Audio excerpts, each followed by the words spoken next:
who's more coded from home and who will win? I mean, we've seen the results from Steve, but let's not, Don't forget about Japan. They hate Min Min. They think hate she's the bane of this game's existence. Dora Miki is the bane of Japan, period. And so he SD'd like 40 times in Grand Finals I and Supernova. know, Like, it's come insane. on. That boy lost to the hurt Sonic. The Honic. The Honic. You never want to lose to the Honic. But speaking of, let's see who loses this first game as we step into Endothia versus Joe with the ZSS. Okay.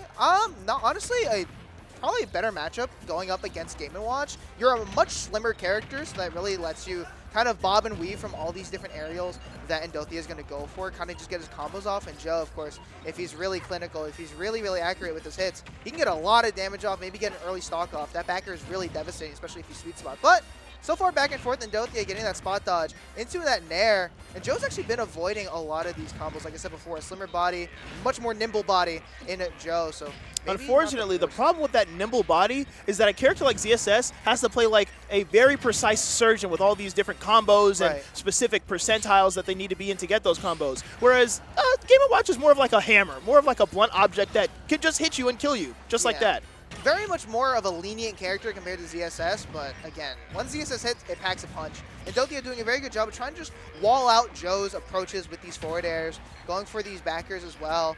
But honestly, Joe's been doing a very good job of trying to answer back in the air. Like we saw some landing down airs that are able to push Endothia back, and even that side B is going to be really, really devastating on that ledge. So you got to be careful of that. Gets the right read with the roll, just not the right timing. Endothia super close to taking the stock, but Joe on the back burner. Can he find something? Yeah, this is one of those matchups where even though ZSS might be at a % deficit right here, we mentioned before she's harder to hit, but she will get hit eventually. So you got to make sure that you're playing as nimble as possible on the side of Joe. Yeah, harder to hit, but that does mean that you are kind of a lighter character. So that down tilt killing at mid-stage, kind of insane, but already 50% dealt onto Joe's second stock Endothia, putting on a click, making sure that he takes advantage of this lead, advantage of this stock deficit. And Joe required to do a little bit more work, but that's not what you want to do. Gets in with the up smash, and Endothia with a 2-stock lead in a matter of seconds. The Surgeon Scalper versus the Blunt Fisher's Helmet. It's quite literally a game where if you hit the right thing, the opponent dies instantly, especially when they're this light and this skinny. Going for that up air, doesn't want to go for the nair, trying to mix up a little bit, but just got to go for the tried and true. Really good air dodges from Joe, but again, he hasn't really been able to get the kill, get the right hit. Endothia just doing a very good job playing defensively, waiting for Joe to approach, gets the right read again, but not the right timing. Endothia really has, what a roll read. I don't think I saw Joe do that a single time, and Endothia is just like, yep, I'm there, in a snap. Like, you saw it happen almost in a landslide manner, where from the first stock that was taken, it was just up smash the second stock, cooking at the ledge to get more damage on, and constantly catching these roll-ins with these down smashes and the like, and you can't lose the lead against Game & Watch. Because approaching this character sucks, and this character gets to walk all over you if you're playing a character that has to jump back, use Zair, play more safe. You've got, I think R.O.B might be the answer here, regardless of the matchup being bad.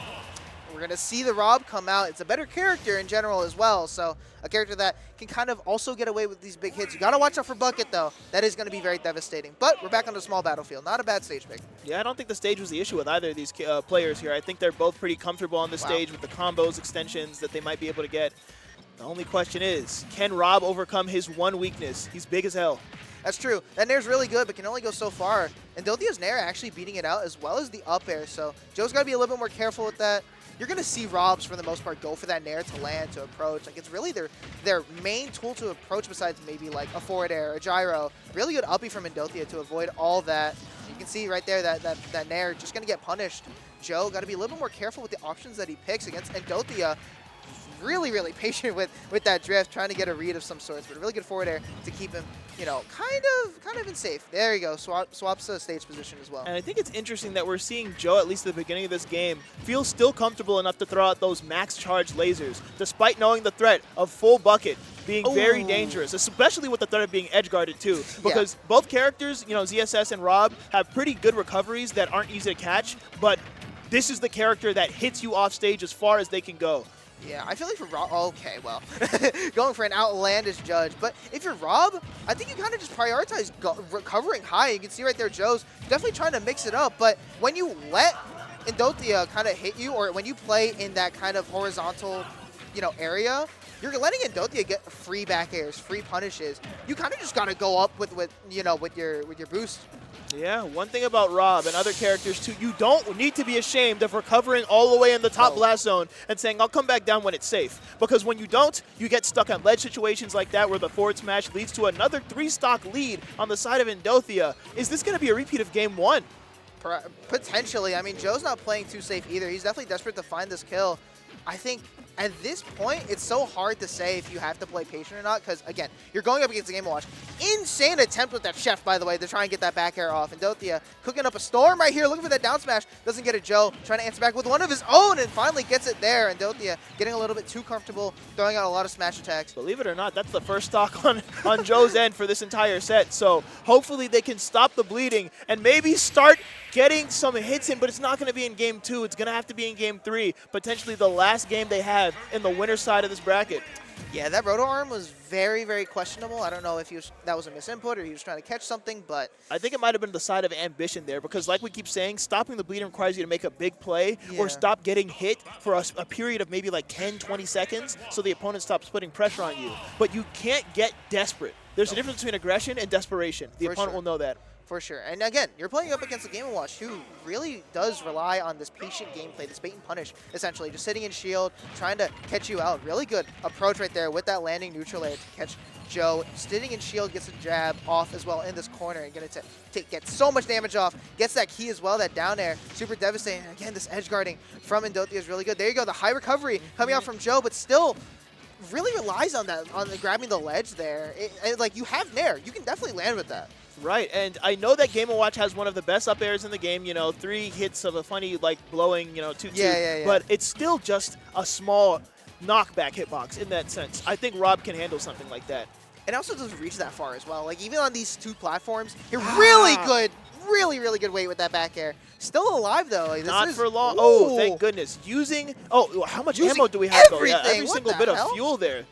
Oh, the forward air almost getting Joe right there, but gets hit with that Nair as well. Like you said, I mean, the up air is really good when you're up close to it. When you're far away, not so much. But I think that's the one thing that I can appreciate in Endothia is that he's finding ways to really approach and close the distance against R.O.B, not letting Joe really use his laser, use his gyro. Having that bucket's really important as well. But again, this back air, he's in Joe's head when he's going for these edge guards. Look for it again! Like, That's what I'm saying. Situations like these, you have to lock in. Well, I know lock in isn't really the best advice, but you can't keep letting them walk over you. You're playing the same game they are. You have to find a gap in the gameplay because there is a gap where you can hit your own buttons and make Endothia sit on the back foot. But unfortunately, not even in this stock or this game has Joe found it yet. And this is potentially their tournament, at least in winners, tournament life. I like the idea with the rotary arms, but that up B is just so good. Has so much invincibility as a quick move. That spike, getting that up air on that ledge as well, punishing Endothia, getting a little bit too greedy with that spike. Gets it down to, but reverses it. Almost want to say by accident. Could have been snapback. Nonetheless, Joe, I think that's really been the story of the set, right? These misses, all these missed attempts to kill, even that up air getting hit by that down air. And I don't know if you can catch it right now. Thankfully, a stock being taken, but I just sense a sort of slow sort of resignment to Joe's gameplay right now. Sort of just letting Endothia land for free, not contesting them at the ledge, preferring to run back to center stage, and that won't get you the game! That gives Endothia the time to walk up to you and say, I own this stage. You're getting hit with the judge, and I judge you going down 0-3. What's it called? I announce you guilty of all your crimes. That's right. Crimes of playing R.O.B. Gets absolutely shut out in that 3-0. Endothia with a very strong and dominant showing against Joe. Mind you, Joe's not a bad player at all. Right. That was just Chat, Endothia. you need to understand, if you're saying anything like, I don't know, he's getting cooked, or come on, Joe, you got to understand that Joe got into top 16 of Cav Clash 6.7. He is not a bad player. It's just that in top 16, the players know exactly how to abuse